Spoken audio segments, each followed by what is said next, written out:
Welcome to Queer News Tonight. This is the world's first and only LGBTQ plus daily news television show broadcasting live and available on demand on your favorite streaming channels. Analytics company BeatIQ has certified the Queer News Tonight YouTube channel as the world's most popular LGBTQ streaming news show. Our queer stories have reached 11 million streaming views, and Queer News Tonight has been the most watched LGBTQ news and lifestyle show in the world in 2025. We are proud that Queer News Tonight has more YouTube subscribers than any other LGBTQ brand in Florida. We thank you for watching and supporting our voice in the LGBTQ community.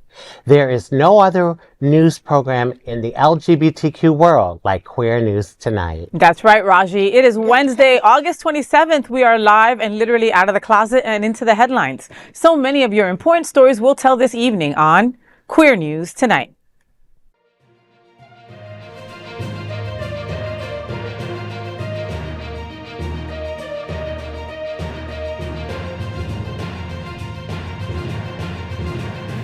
You're watching Queer News Tonight, the world's first daily LGBTQ evening news show. Welcome to the world's most important LGBTQ plus evening news show. Hotspots Happening Out is one of the largest LGBTQ nonprofit media companies in America in the same model as PBS and NPR, but designed for LGBTQ community. We want to inform and educate on the issues of lesbian, trans, Latino, Black, healthcare, seniors, students, faith, social justice, business, and queer culture. Our magazine is celebrating 40 years of the LGBTQ experience. Queer News Tonight is celebrating our 5th anniversary with more than 11,000 LGBTQ streaming stories. We present South Florida's major LGBTQ events such as Pride for Lauderdale, Stonewall Pride, and Pride Fed. Our nonprofit 501c3 magazines, events, television news, talk, and entertainment shows support our mission to educate the LGBTQ and broader community. In 2025, more than 100 community leaders will sit at this very table and share their voice as our anchors. Together, we host this show to support the LGBTQ plus community. Let's meet this evening's anchors at Queer News Tonight. Let's welcome back to the table the incredible Rajee Narinesingh, a famous transgender activist, actress, author, mystic, and a reality TV personality. She's an activist for trans social. Rajee, Kinky Boots, one of my favorite musicals, is coming to Savor Cinema. Tell us what's happening out. Sure, Faye. Direct from the London stage, the fresh out, most fabulous feel-good musical of the decade, Kinky Boots, comes to the U.S. cinema screen with this dazzling musical. The movie will be showing at select times, September 18th to 20th and September 25th at the Savor Cinema in Fort Lauderdale. Come sporting your own most outrageous kinky boots for a free mixed drink at any screening. Based on true events, this dazzling, fabulous, sassy, and uplifting musical features music by Cyndi Lauper and was written by Harvey Feinstein. You can get your tickets at fliff.com. Wow. Well, it sounds like it's going to be a lot of fun. I never got to see the Broadway show Kinky Boots, but I remember like all of the buzz around it. And so this is an opportunity because it's right here in town. So right. Maybe I'll check it out. Right. And let's listen, okay? It's true. Things are super expensive right now, right? Yeah. Everybody's budget has changed a little bit when it comes to doing outside things of fun, right? And, you know, we all know that we love musicals, but they're expensive. Yes. They can be super expensive. Especially if they're on Broadway. I mean, but even the touring cast, Rajee, Hamilton, I mean, was like super expensive, you know, when it was here last. So this is a great way to see this musical at a much lower cost, you know. Savor Cinema is always a fantastic venue for anything. They're so welcoming to our community. And I love me some Kinky Boots. I was able to see Kinky Boots with Billy Porter in it. I did too, and I met him. Ooh, look at you. Tell us more. Bougie, I know, but I was so lucky. I went to New York when Kinky Boots, the original cast, with Billy Porter, was just starting.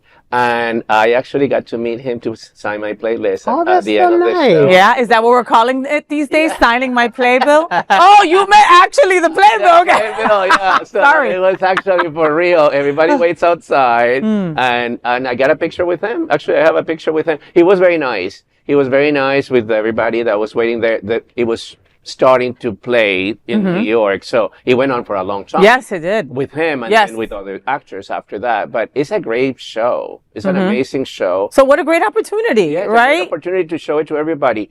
Now they're doing the same with Hamilton, they're doing it with other musicals. So I think it's great that they, bring it around with, a place like the Savor Cinema, which also support our festival. So Yes. we're very grateful to the Savor Cinema.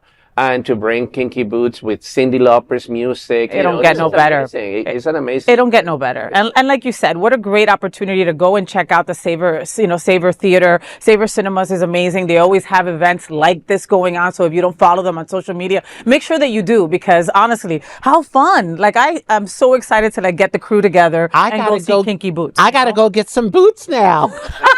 Hey, you got to get some kinky ones. Yes, right. kinky ones. All right. Queer News Tonight looks forward to seeing you all at Kinky Boots at Savor Cinema starting September 18th. Let's welcome back to the table my brother from another mother. He's my Venezuelan brother also. He is Dr. Dino Mosquera. Dino joined the Miami Gay and Lesbian Film Festival back in the late 90s and now serves on the Outshine Film Festival's board of directors. D, Outshine Film Festival is having a special event tomorrow night. Tell us what's happening out.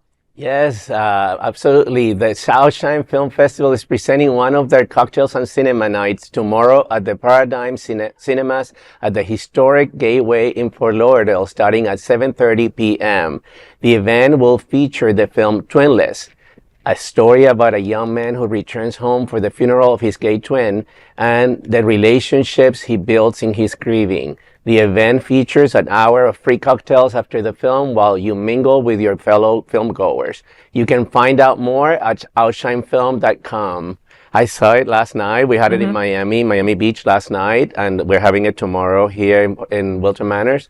So it's a fantastic film. It's an amazing film. You're gonna love it. It's I'm sure it's gonna be in the season of awards. In fact, the star of the film won the Sundance. Shut up. Hello. Pick up that name dropping. I know. And the director won also as the best audience award for the film. It's an amazing film. It's a gay film, but it's very clever. It takes turns, and it plays with your mind. It's really, really good. And it's a great opportunity for us to also promote our festival, which is coming up. It's October. Yeah, October 16th through the 26th in Fort Lauderdale, and then going down to Miami. So It's like teasing everyone. right. So it's kind of like promoting it, and then also giving the opportunity to see this fantastic film that will be later in theaters coming up. But we had an opportunity. The distributors gave us the film. We had it in Miami.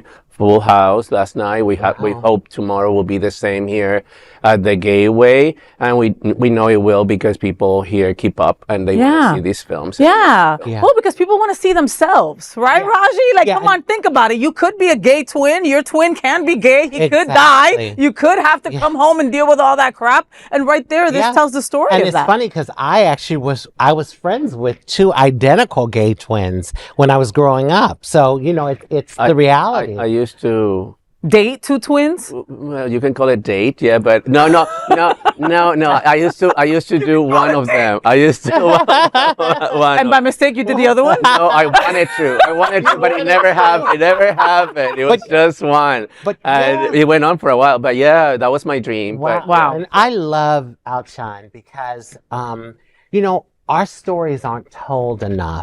And so there's going to be movies that won't get like the exposure like this one will get, but at least there's a venue, a platform, because there's some really good stories. Well, I mean, and think about it. And think about any movie that you've seen, a straight movie, a regular movie, right? And you have to change the dynamic. Okay, this could happen. And then, okay, that person is also a boy in my mind. Like, you have to redo the whole story. You know what I mean? To make it relatable to your life. But these stories tell our stories. Absolutely. Plain and simple. They're coming, we're coming with new movies coming up for Cocktails and Cinema leading to our festival. So, be on the lookout because we're going to have free screening. These are all free, by the way, and you get drinks for free after. Oh. So You should have started off with that, you know? Drinks and food. Yeah, drinks you and go food. online. You just have to you have to book a ticket on the website, but And there's a limited amount. right, of it's course. a limited amount, but they're free. Yeah. But you have to come with your ticket Of on course, your phone. of Oh course. my God! That's a great now idea. I'm remembering these two twins that I was with. Oh, Lord. They were Brazilian. I knew. I And knew they were, I wasn't the only one. race. Yeah. But one looked more white, and the other one looked more black. Oh, really? And this is a true story. But anyway. And the next movie coming out from Outshine Film will be Rajee's song, and it's about these two twins. I won't spoil the plot, but thank you to Outshine Film Festival. Thank you to Alan, to Mark, to all of you on the board for everything that you do.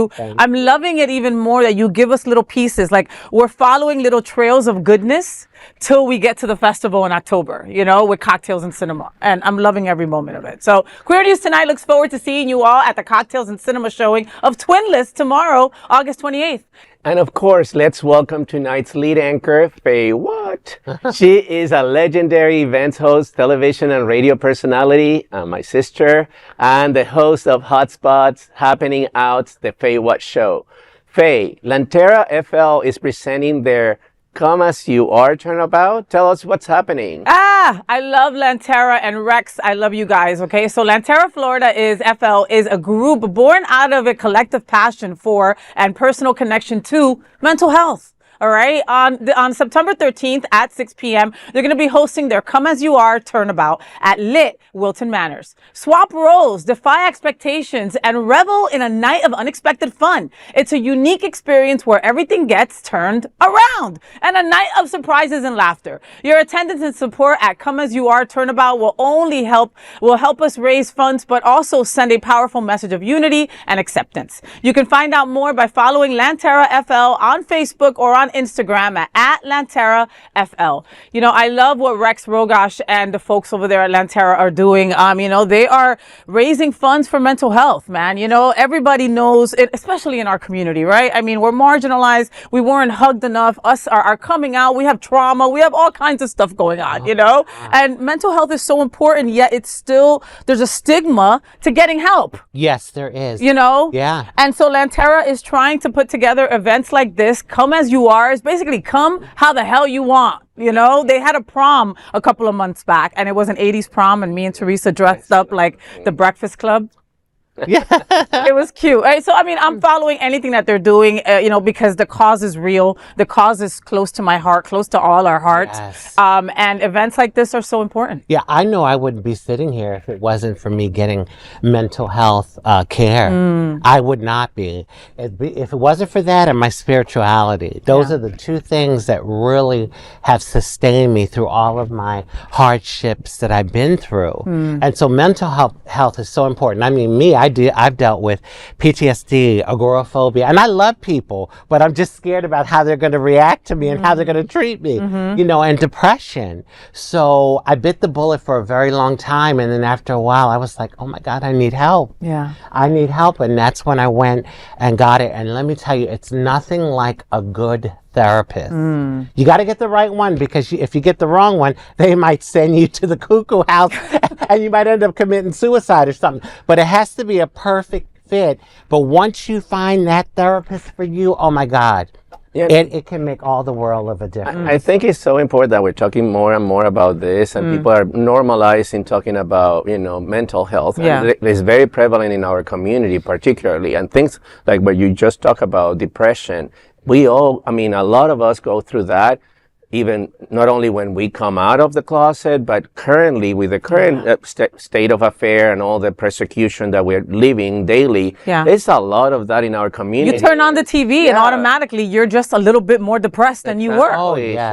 So that we are providing this to the community, and, people are, and particularly with events like this that are so cool and so unique, I'm finding that these people are just, making it cool to, raise money for this. But the ultimate goal, to basically help people in their mental state is very,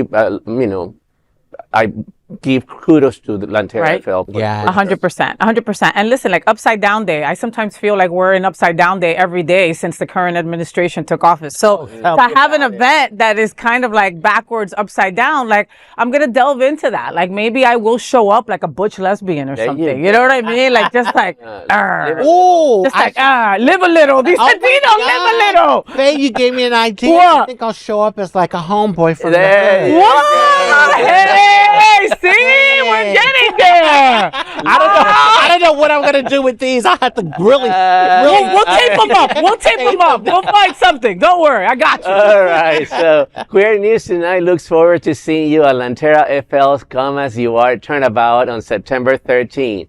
Now let's dive deep into this big LGBTQ story for today. I'm FayWhat, and let's queer up faith. Less than half of queer Americans identify with religion.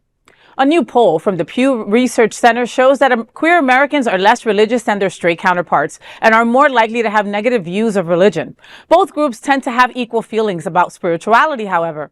The survey showed that only 48% of LGBTQ plus adults identified with a religion, compared to 73% of straight respondents. Even then, only 17% of queer adults felt religion was important to them, compared to 42% of straight adults. In the center's separate religious landscape study, 46% of queer adults felt religion did more harm than good. LGBTQ adults are also very likely to believe in horoscopes or astrology, with 54% saying they believe in them versus 28% of straight adults. For those in the queer community looking to get in touch with their religious sides, more and more churches are starting to become LGBTQ affirming. South Florida examples include Unity on the Bay, the Center for Spiritual Living, and of course, Sunshine Cathedral, #MyQueerChurch. You know, the numbers don't surprise me. So many queer people were pushed out of churches long before we walked away ourselves, you know? Still, it's powerful to see that spirituality hasn't been abandoned. We've just found it in new and different places, you know? You folks know that I go to Unity on the Bay here in Florida, and they're a non-denominational church, and it's mostly BIPOC and queer people who attend, you know? And, you know, very similar to Sunshine Cathedral right here. You don't have to choose between your faith and your queerness. Exactly. And I think that people feel that way. Religion has been used against us in such an awful way, at least for me, from my seat, since I was a kid, that like, how could you not be afraid of it when you're able to make your own decisions? Like I have friends that I'm like, oh, Unity on the Bay is having like a little event. You want to come? And they're like, I love you, but hell no, I will never walk into it. I'm like, it's not a normal church, you know, blah, blah, blah. Speaking of, Dino, what do you think? I'm one of those friends of yours that basically, try to avoid that.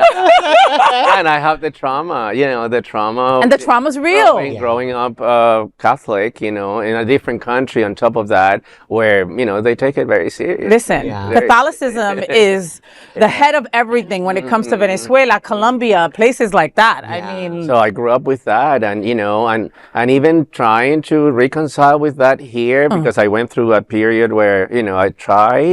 I gave it a good try. Yeah.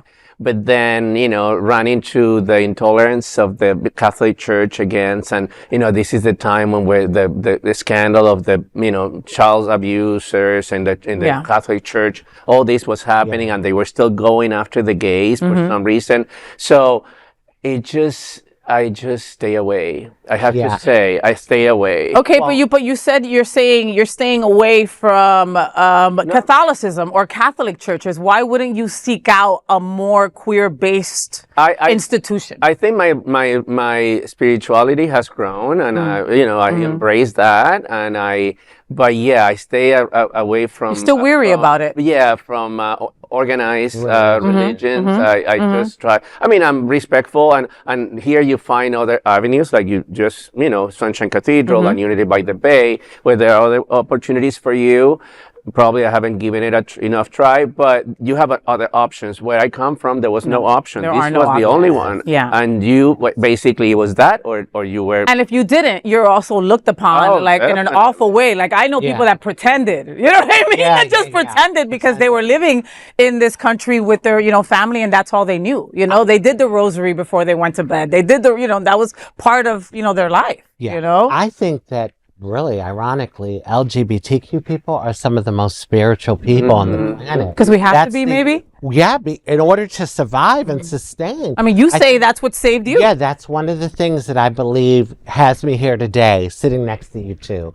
I made a decision years ago. I would not sit in any spiritual center that was going to condemn me to hell. And so, fortunately, I found a wonderful center, the Center for Spiritual Living. We mentioned them, yep. Yes, that I go to. And I'm a transgender woman, and I walk in that space, and for the most part, I feel embraced and accepted. I understand where you're coming from, but there are places. There are. I grew up, my father was Hindu, my mother is Christian. And so I went to all of those, that type of like structured religious, I guess, systems. I went through that. But these places where we're talking about, it's non-denominational. It's not really religious. It's more spiritual. Yeah, it really is come as you are. You know, like that's something that, like, I've always loved the stained glass windows at Catholic churches, right? The high ceilings, right? But I always felt like all aren't welcomed here. You know what I mean? Like, and I also know lesbians, friends of mine, couples, okay, that still go to organized religion, Catholic churches. And it's like a self-punishment. Like they have to do it. You know what I mean? I used to date one guy. Okay. And it was, it was just, that is like a deal breaker. Is it a self-loathing? Is it a deal breaker for me now? Because I can't put myself through that anymore. I did it enough, and I won't do it for. I mean, I date somebody that will go to one of these non-denominational churches, but not. Well, this is what always got me. The minister will stand up and talk about the sin, quote unquote, of homosexuality. Meanwhile, Mrs. Jones and Mr. Jones in the congregation are having fornication. Exactly. But that's okay. No, but that's okay. Yeah, and the priest is touching the children, and that's okay too. And that's okay too. The hypocrisy, like you said, I can't stand it. So that's why if I'm going to be somewhere, I got to be somewhere that's, embracing, because we are all divine children of God. Amen. Each and every one of us. Hallelujah. I'm Rajee Narinesingh, and let's queer up the worldview. Ottawa Pride shuts down by Queers for Palestine protests.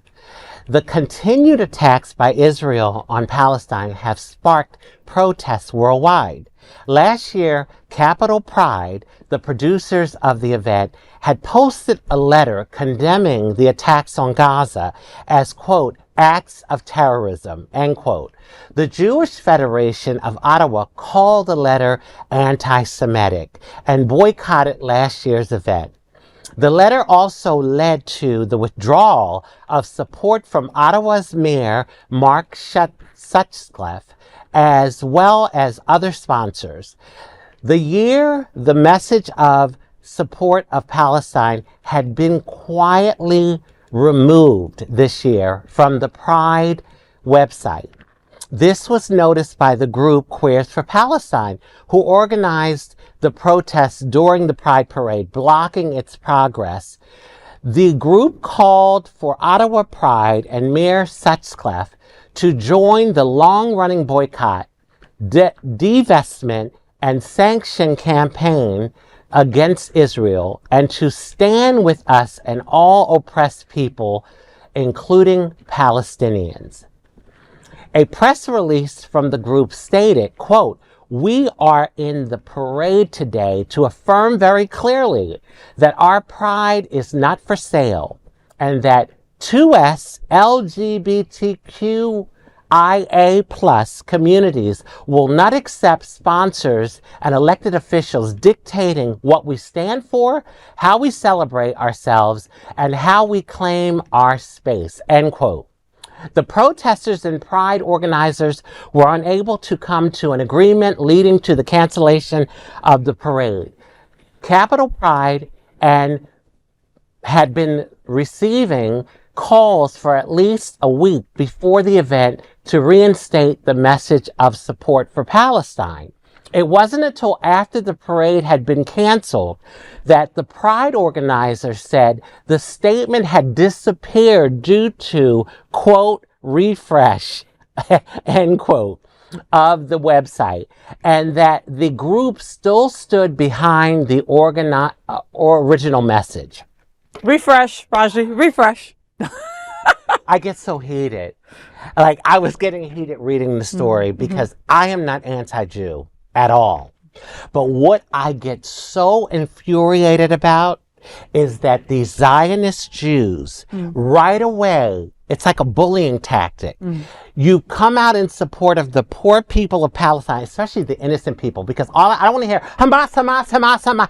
All of those Palestinians are not Hamas, and especially the those young, innocent children. Yeah, that are starving. The minute you come out with some sort of humanitarian expression that, you care about what's happening, they want to scream anti-Semitic. Right. And it's BS. It's not everything is anti-Semitic. No, and it's true. You're absolutely right. I say this, if you can't have a heart for an innocent child, then you don't have a heart.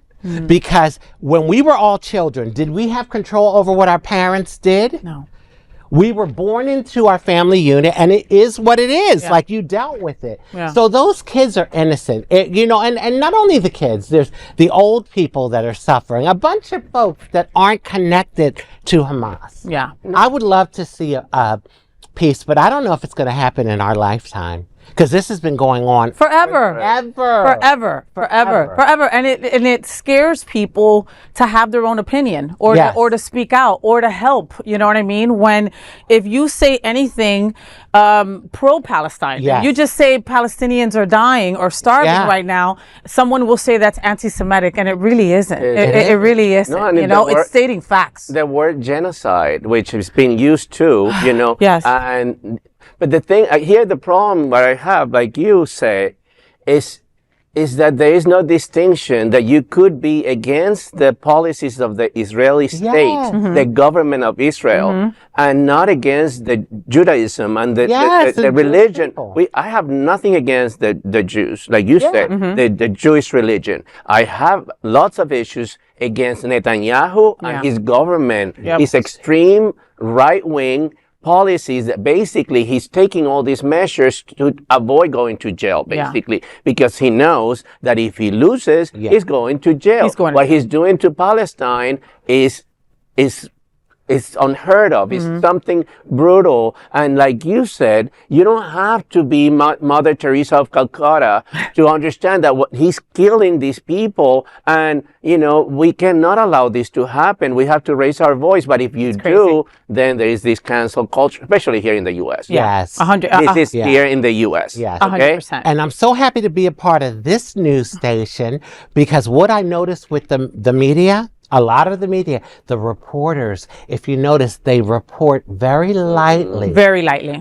When it comes to Israel and Palestine. Meanwhile, they're calling Russia and Ukraine, it's the horrific acts, but you won't call out what's going on between Israel and Palestine. And I know why. Because the higher ups are bullying and saying, if you all say otherwise, you're going to lose your job. You're going to lose your funding too. And funding too. And and obviously this is something that we're watching closely, and it's on everybody's mind because it's on TV all the time. But now it's affecting a pride, you know what I mean? Yes. In Ottawa, this is the story. So this story hurts me because, pride is supposed to unite, right? Not divide. And unfortunately, Ottawa pride is stopped in its tracks, not by hate, but from the outside, but literally deep conflict inside. Yeah. So pride is political, yes, but it's also about survival. And if we cancel our own parades, we hand opponents exactly what they want. We need to talk, not shut down. It's true. Exactly. I mean, it's amazing that we're going through, and it's happening at all levels. You remember when Snow White came out, the movie? Yes. And Gal Gadot and Rachel Ziegler. Rachel Ziegler was pro-Palestine, and then Gal Gadot, who's Israeli, obviously was completely, there was an internal war. All this investment to make this fantastic movie.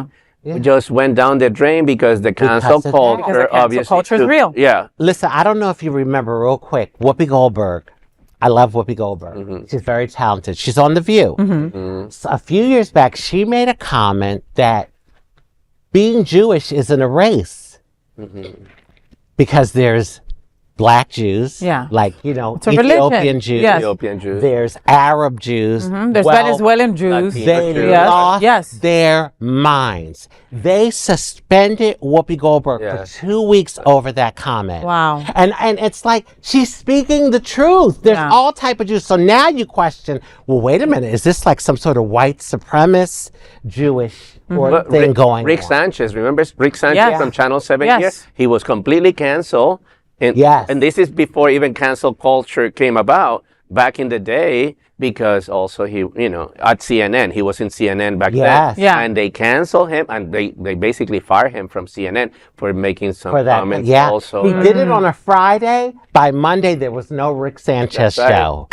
Rick Sanchez. I remember him. I remember him. Didn't he get big mouth, but I'll say something else off camera. Now, let's dive deep into this big LGBTQ story for today. I'm Dino Mosquera, and let's queer up drag culture. The best of worst return for Boulet Brothers Dragula Titans Season 2. The true queens of horror are returning to slay the competition as Season 2 of Boulet Brothers Dragula Titans returns to AMC and Shudder this October. This season will bring back 14 of the most horrifying drag artists from past seasons of Dragula, including top 3 finalists and fan favorites, to compete for $100,000 and the title of Queen of the Underworld. Dragmorda and Swantula Boulet return as the host, producers, and directors, and will be joined by guest judges including Jennifer Tilly, David Dasmalchian, Peaches Christ, Kate Siegel, Todd McFarlane, Don Mancini, Bonnie Aarons, Aquila Cooper, Ryan Turek, Twin Temple, Steve Orlando, James A. Janice, and Chelsea Rebecca. Also returning as a guest judge and to pass on her bloody crown will be Titan Season 1 winner Victoria Elizabeth Black. A statement from the Boulet brothers themselves read, quote, "We didn't just want to make another season of the Boulet Brothers Dragula Titans. We set out to create a monster of a season that will completely eclipse everything that came before it. We pushed ourselves harder than ever, brought back the fiercest competitors in the show's history, and packed every episode with shocking twists, jaw-dropping artistry, and real emotion. This is Titans fully realized, bigger, darker, and more unrelenting than anything we've done before," end of quote. From shocking physical challenges, horrifying high-concept drag artistry, and the brutal extermination of losers, Titans Season 2 is sure to be the most twisted drag competition yet. I'm actually shocked and surprised, and greatly surprised that there is so many now subcultures of drag, which is, it's not always the pretty drag. I'm for once more into the funny drag, like campy. You like campy, more like Jinx Monsoon, that kind of drag that is, she could be pretty, but that's not her main thing. No, her main thing is she's being funny and she's a great performer. And she's telling a story. She's fantastic. Yes. She's my kind of drag. Yeah. I admire that. But that there is, this has been growing, this, goth or, scary drag. Like Evie Oddly. Like Evie Oddly, right. Yeah. So, and there's several of them that are now performing more and more in this genre of, the gothic, like underworld kind of drag. And that they created this show that has been very successful, actually, to give a platform to these drags. To me, is very positive. It tells you that drag, and thanks to RuPaul in big part, but drag is growing, and it's just giving opportunities to other people other than RuPaul, to show their talents. And I think drag is limitless. We have drag kings, right? We have all sorts of subcultures when it comes to drag, and this is one of them. Like, I have to agree, like, me and Dino love drag. We love drag a little too much, probably, right? But I'm into the pretty drag, or I'm into the campy drag. Like, I've followed Daisy Dead Petals for 20 years because she reinvents herself. If something's going on in the world, she puts it in her act and makes it funny as shit. Yeah. You know what I mean? I love that. That's creative, but I love that there's space for all of that, for campy, for horror, for all of this, because it takes, to paint face, it takes, some my talent. gosh. To make it horrific Yes. takes even more talent. But I want to see, I'm being like called by WCW, WWF of my childhood, and I would love to see like a battle royal between the Dragula people and the Drag Race people. I hear To see who would win. Well, they're all so talented. It really is. Do you all remember Kashetta? Kashetta, yes. She did drag, but she incorporated the magic and that into her drag. And that's what I thought was so unique. So, yeah, it's so wonderful that there's different genres, even under the one drag. Even bodybuilders. Well, I mean, we have one. We have Bonnie. We have Bonnie Builder. Bodybuilder. Hey, Bonnie. But now, hi, honey. Hey, girl. But hey, girl. Hey, girl.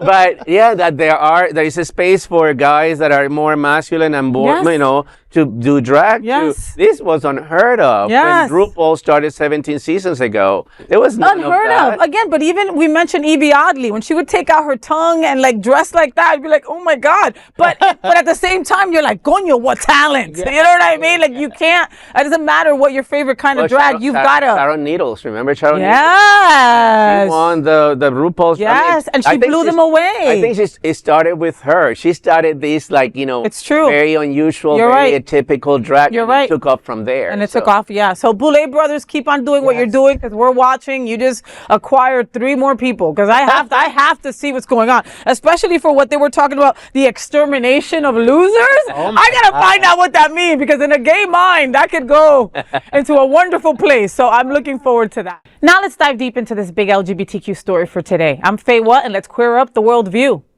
PDA leads to public caning in Indonesia under Sharia law.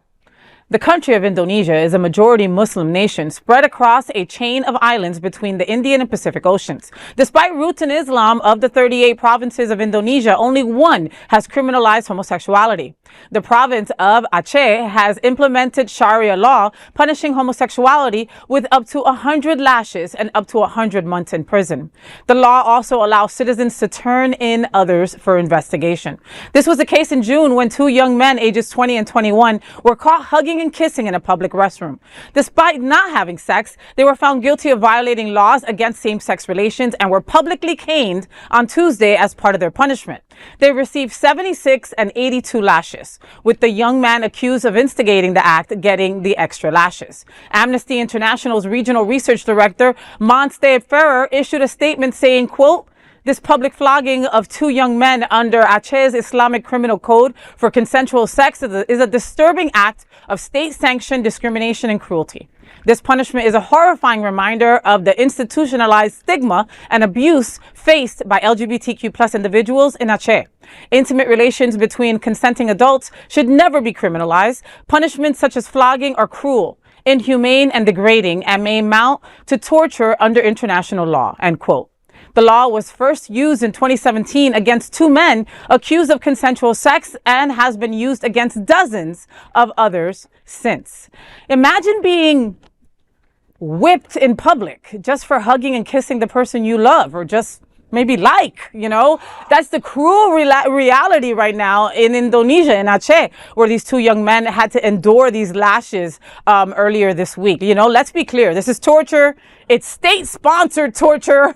And it's a reminder that while we fight over crosswalks here, our brothers and sisters and theys and thems abroad are fighting just to freaking exist. Yes. And you know what? We're fighting over crosswalks, but we're fighting for more than that because we don't want the crap that's going on in Indonesia to happen here to our community. Yeah, and you never know. I know people might look and say, "Oh, you're just exaggerating," but no, one small thing can lead to a big thing. Yeah. And so I have to sit here and say, I'm so happy I'm here in America, although what's going on right now. Be so happy because you never know what's coming. Well, that's the thing. But based on that, I just think it's horrible. Can you imagine 70-something, 80-something times? You're 20 years old, Rajee. I mean, yeah, this is the backwards ways of some of these countries, and not that many countries like that in Africa, in Asia, but and I think about these things because this country and their, international politics, and we sanction and put sanctions on other countries for different reasons. Where are the sanctions to countries like Indonesia or Afghanistan that treats women like worse than dogs? Yeah. And they basically third-class citizens, or places where they kill gay people just for the mere act of kissing, not even having sex in public, just for kissing. How backwards is that? Where is the international pressure? The international community has to put pressure on governments like Indonesia, Afghanistan, Uganda, and other places where they basically kill people just for being gay. But they don't care, because they put their money where their mouth is, and they put their money within things that they care about. And so, why isn't our government speaking up and threatening sanctions? Why not? I mean, listen, I've got my ass beat here in America. I've had 3 brutal attacks. So I know the reality of it. Doesn't matter whether you're here in America or not. It can happen. But when you have the government that's backing it, that's like, my prayers go out to those two. And to all of the LGBTQ people around the world that live in countries where it can be a matter of life and death. Literally. And it's sanctioned by the government. It's one thing, even here in America as LGBTQ people, we have to be careful how we maneuver. And depending on what state you live in and what area of the state it just all depends.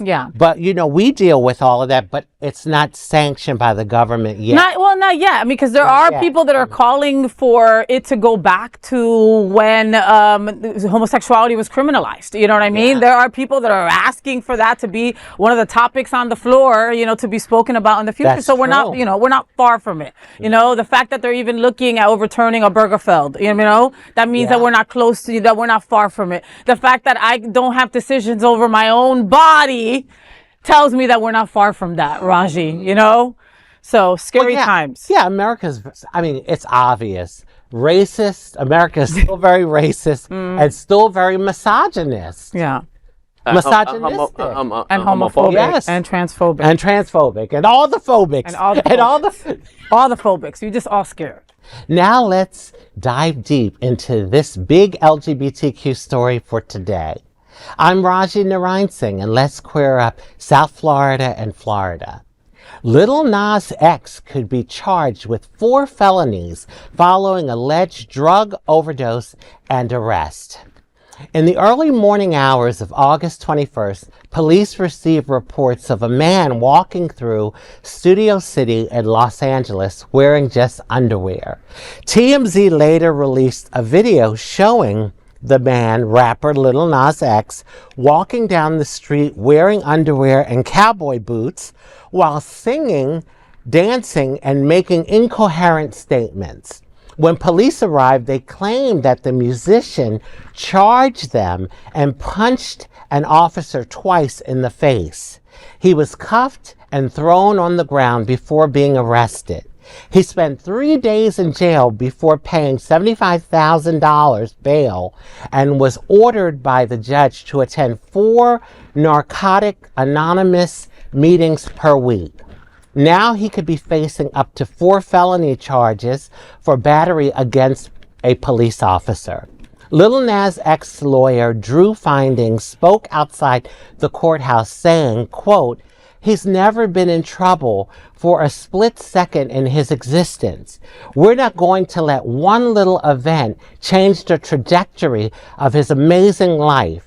There's no way to have a sense of what happened this immediate. But we're going to look into it and do the right thing," end quote. Finding has asked that people not judge somebody by the worst moment in their life, pointing out that the 26-year-old celebrity has spent much of his young adulthood under the pressure of international fame. Lil Nas X has released an update statement on his social media. Your girl is going to be okay, y'all. Okay? She's gonna be alright. She's gonna be alright. Shit. That was fucking terrifying. That was terrifying. That was a terrifying last 4 days. But your girl is gonna be all right. So, it's something how when you see celebrities like him have these episodes, I mean, to look at him, you'd say, oh my God, he's so young and he's successful at such a young age.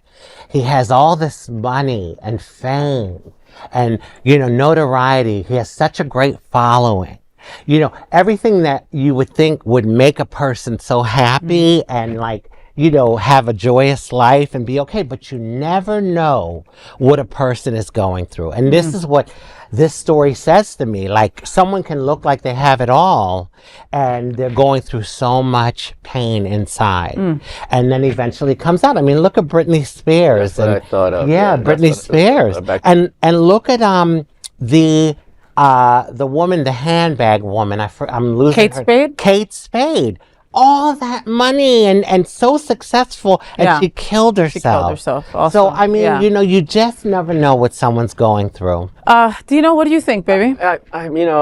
I know there must be consequences and some kind of punishment, but I think this is extreme. And when I see the government, the things that Donald Trump, for example, this guy is accused of hitting a policeman. I'm not condoning that, okay, by any means, but Donald Trump forgave, all these people that beat up policemen in the Capitol when the insurrection, they were all pardoned immediately, no matter what they did. People died that day. There were no consequences. Where are the consequences? So things like that, or, when Matt Gaetz, does drugs and is well known, he lost his re-election or whatever the race he was going after, but there were no consequences. He stepped down to run for this. Where are the consequences in that case? So yes, punish him because there must be some punishment, but this ruining the guy's life for this is not right. 100%. And look, if somebody's getting arrested and they're having trouble cuffing you, right? And you might maybe hit somebody or push somebody in that way, has been looked at as resisting arrest for years and years and years. Okay. Oh yeah. So now, this story is complete and utter bullshit. How about that? Okay. If we were telling this story about Troye Sivan, who is a white kid, we would be trying to find ways to help him and not giving him all these felonies that will ruin his life and send him to NA. Okay. If he was white, none of this would happen. Right. He was just a black star that had too much one night. We've all been there. All right. Have we ended up in underwear and really cute go-go boots? No. But, the reality is that, the headlines would be about getting Troye Sivan some help and how he maybe his fame got to him or whatever. Instead, because he's a black kid, it's like 4 felonies. He's got to go to NA, blah, blah, blah, blah, blah, blah. You know what I mean? Kid Rock or Morgan Wallen, who's an amazing artist. I'm not taking it away from him. But he's done a lot of these, reproachable things. He doesn't suffer one little bit of a consequence. I'm not saying that, but, Little Nas X must be going through something deeper. And I think this is the moment to help him. But maybe he's not. Maybe it was just a bad night, though, Dino. Maybe, but maybe we don't know that. But in any case, he's going through whatever he's going through. Why are we going to extra punish him? And throw him even into more despair. Listen, our president with 35 felonies and 35 charges is way different than a black 20-something-year-old with a couple of felonies. In 5 years, maybe nobody knows who the F Little Nas X is, but he's got those felonies on his record and he can't get a job. That's right. You know what I mean? What? See, that speaks to the racist double 100% in this country. Both you and you both made such great points to that, because you're right, Faye. If it was someone white, they would have been like, "Oh, we're trying to get him help." Yes, and it's even with police stops. Okay, I've noticed a white person can do a crime and be on the run. The police will go through whatever they can to not kill them but it's a black person and they will shoot them. That happens in Miami all the time. And then okay, I make all my white friends drive just for that reason. Yeah, I mean, it really is. It is really a racist Yeah, it's a double standard. It's a Yeah, complete it double really standard. is. It's bullshit, It is. okay? And like listen, I know plenty of people that have had way more charges than that, gotten the right lawyer, and gotten off That's the first exactly time. right, So, yeah. you know, people are making this way bigger than it is. You know, we'll continue to watch this to see what happens. But again, from my seat, complete bullshit. As a nonprofit LGBTQ media organization, we would like to thank our viewers for supporting our mission to tell the stories of the queer community. We'd also like to thank the generous support of Jets Pizza. Jets is the LGBTQ community's most popular pizza in South Florida. Take a look around these streets. Do you really think we woke up one day and said, yeah, the world needs more pizza? Nah, just a better one. Better, like the world's best pizza, Jet's Detroit-style pizza. Hand-pressed and baked to the thickest, crispiest crunch. You're welcome. Now visit jetspizza.com and save. Click on hot deals for special offers in your area. Jets, better because it has to be. Those are today's headlines from Queer News Tonight, and these anchors represent the best of our LGBTQ plus community. If our community is important to you, share this news with your friends and family. Join the conversation on our favorite streaming platform. Queer News Tonight is the only live LGBTQ digital television show in the world that is out of the closet and into the headlines. We need your support. If our community is to grow and then thrive, we must tell our stories and bring them to the attention of the broader world. This is the only place in the world that tells this type of LGBTQ stories in motion and sound. That is the passion of Hotspots Magazine, Happening Out Television Network, and Queer News Tonight. I'm your anchor, FayWhat, and I wish you a fabulous evening on behalf of these incredible LGBTQ plus reporters, the anchors of Queer News Tonight, including Rajee Narinesingh and Dr. Dino Mosquera. We will see you daily at 8 p.m. to our LGBTQ plus world. We hope that you will join us by embracing love, generosity, bravery, by being transformative, and of course, being queer. Good night. Good night.